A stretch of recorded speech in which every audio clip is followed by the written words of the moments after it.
Bonjour, nous sommes à bord de cet Airbus A320 en provenance de Paris-Charles de Gaulle et qui s'apprête à se poser sur l'aéroport de Toulouse-Blagnac.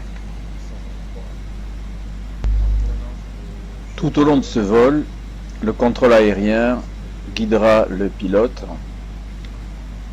pour une approche aux instruments, c'est-à-dire une approche ILS.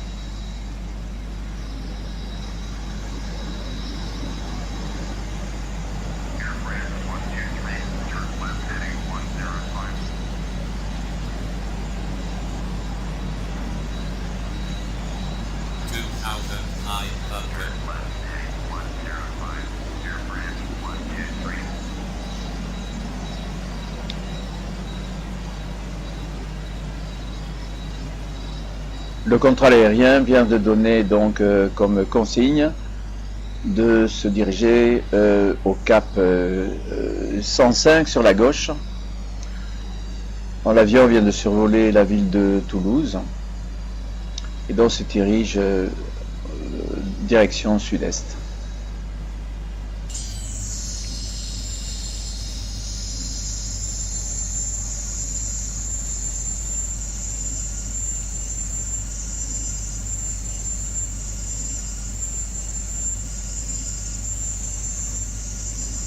L'approche se fera en effectuant plusieurs virages jusqu'à intercepter le lock pour s'aligner, pour que l'avion s'aligne sur la piste. Je vous expliquerai un peu plus tard dans le mécanisme de cette approche qui est en fait très facile.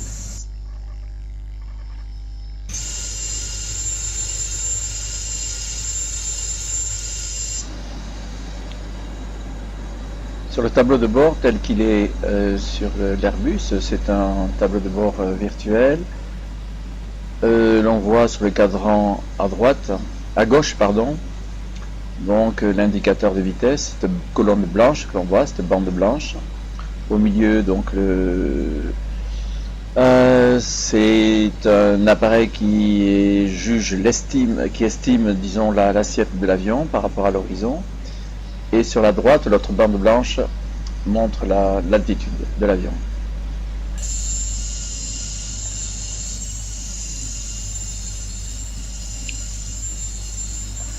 Derrière, nous voyons la ville de Toulouse, dont les lumières commencent à s'allumer.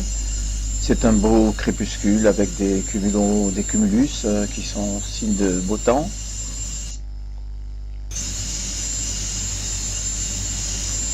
L'avion se dirige toujours au cap 105 et attend les instructions de la tour de contrôle. Vous voyez à côté du cadran qui est tout à fait à gauche un cadran bleu qui indique la position de l'avion dans l'espace. Là, le contrôle aérien donne donc pour consigne de virer sur la droite au 200. Donc l'avion étant sous pilote automatique, il suffit d'inscrire donc le cap pour que celui-ci tourne de lui-même et prenne le cap donc annoncé, c'est-à-dire 200, et le pilote confirme. Donc il a bien compris cette consigne. On voit bien la ville de Toulouse derrière l'avion.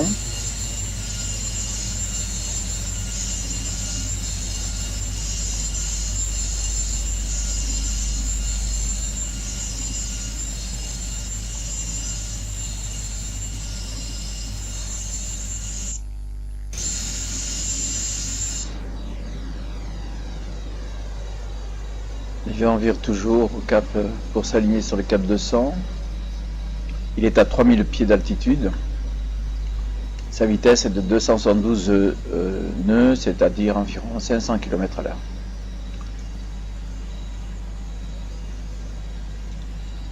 Là maintenant, l'avion se dirige direction sud-sud-ouest. On voit la chaîne des Pyrénées et nous recevons une deuxième consigne, une troisième consigne du contrôle aérien qui demande de virer par la droite au cap 235.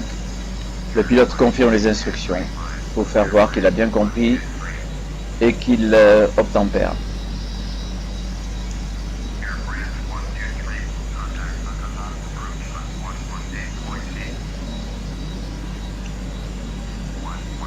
Voilà, le contrôle aérien demande de contacter Francazal, qui est une base militaire qui se trouve un peu avant l'aéroport de Toulouse-Blagnac. Donc Francazal n'a aucun message à transmettre.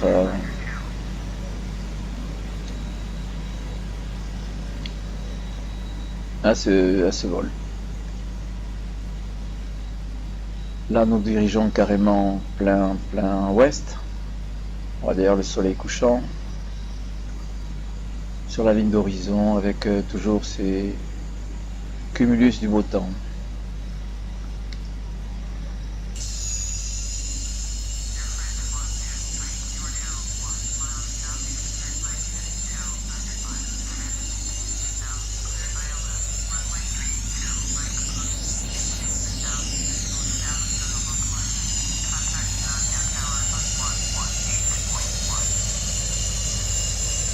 Voilà, maintenant le contrôle aérien demande au pilote de virer au 295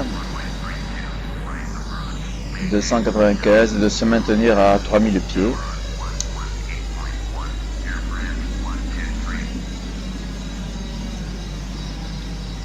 Et petit à petit, l'Airbus va se trouver dans la direction de l'aéroport.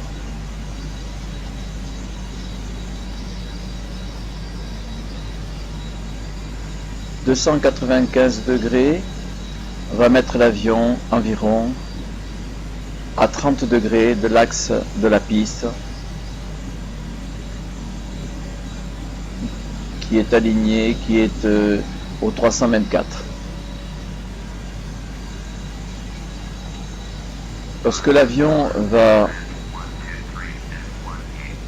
couper l'axe de la direction du cap 324, il va ce qu'on appelle capter le lock.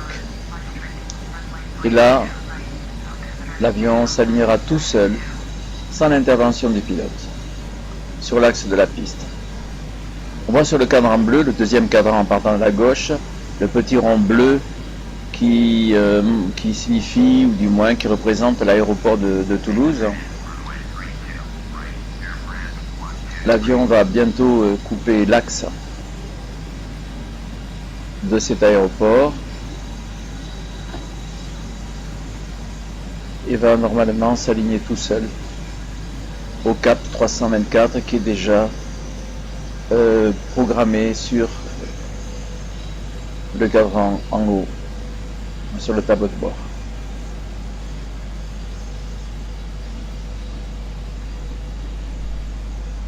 Le log donc est une fréquence radio.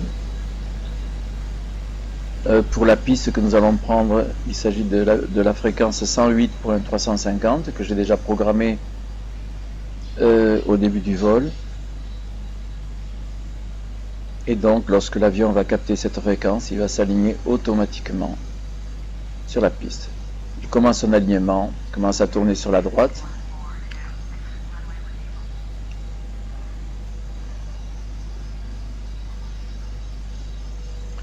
Et le petit triangle rose que l'on voit sur le premier cadran à gauche montre un petit peu l'indication, indique la direction de l'alignement plutôt de l'avion sur la piste. Lorsque ce petit triangle rose sera exactement au milieu, eh bien cela voudra dire que l'avion est parfaitement aligné sur la piste 32 L, c'est-à-dire 32 gauche. Voilà. L'alignement est parfait, donc on voit que l'avion est tout à fait dans l'axe de cette piste. Les volets sont sortis, le train d'atterrissage vient d'être sorti et l'approche, le bouton qui permet l'approche a été donc enclenché. Ce qui veut dire que l'avion va maintenant descendre tout seul sur un plan bien précis. Et le pilote n'a rien d'autre à faire que de maintenir la poussée des réacteurs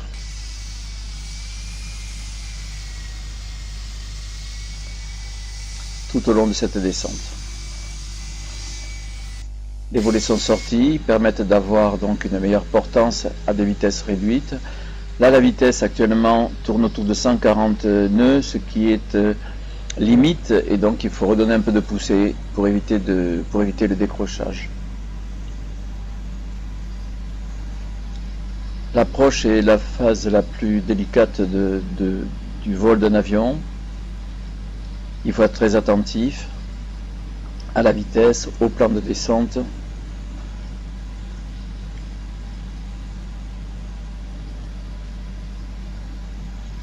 Là donc on voit que l'avion glisse parfaitement sur ce plan de descente.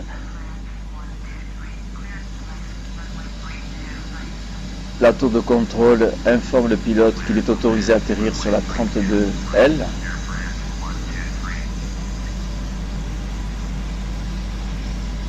Et l'on voit le papille, c'est-à-dire cette petite lumière rouge et jaune qui indique que l'avion est parfaitement sur son plan de descente.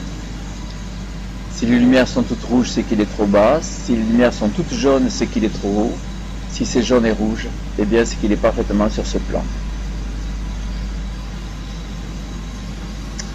Pardon, tout à l'heure je dis 30 de gauche, en fait c'est 30 de droite, 30 de R. La piste qui va nous accueillir. Le radio-altimètre donc indique la hauteur de l'avion par rapport au sol, 1000 pieds.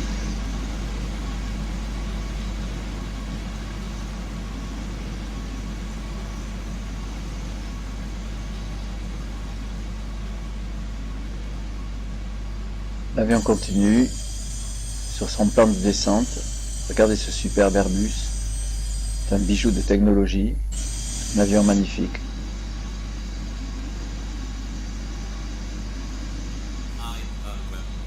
500 pieds, donc 150 mètres au-dessus du sol. Là, on peut couper ou diminuer la poussée des réacteurs.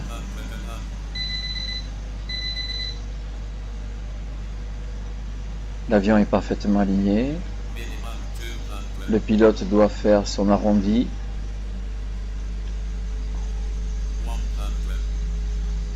Il cabre très légèrement l'avion au moment de toucher le sol.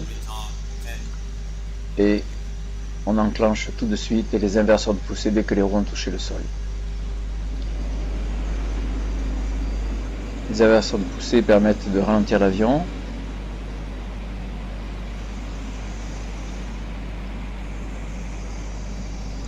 La tour de contrôle va demander au pilote de prendre la première voie, la première bretelle de sortie.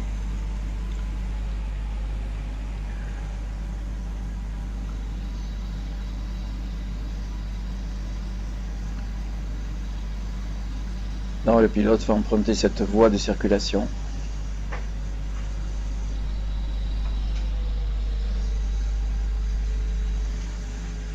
Pour se diriger vers la porte qui lui sera assignée pour débarquer ses passagers.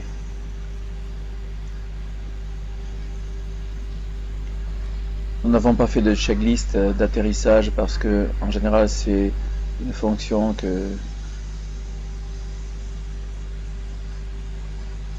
est donnée au copilote.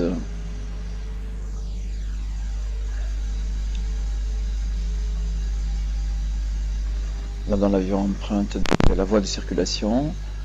Il faut qu'il maintienne son avion sur la ligne verte, sur les ampoules vertes, les petites lumières vertes, qui sont bordées de chaque côté par des lumières violettes qui montrent les limites de cette voie de circulation. Le contrôle sol maintenant va guider l'avion jusqu'à la porte qui lui sera assignée.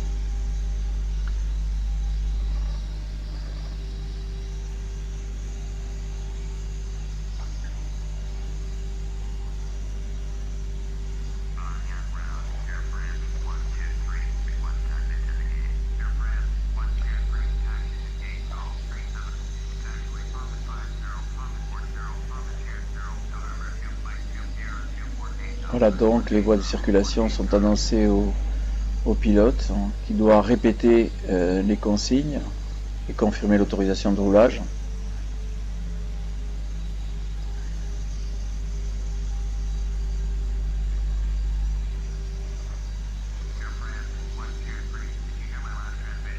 Donc le pilote est relancé par le contrôle au sol qui lui demande de répéter les consignes.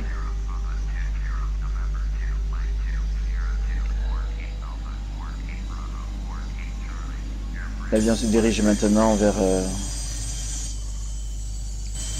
l'embarcadère roulant, le débarcadère.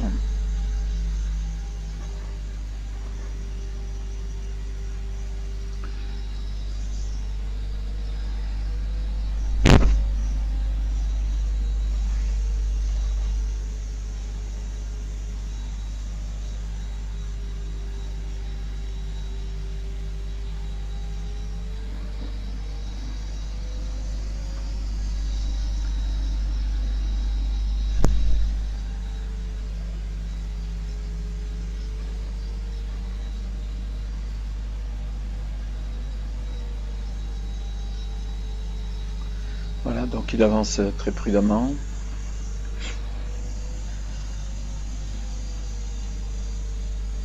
Voilà.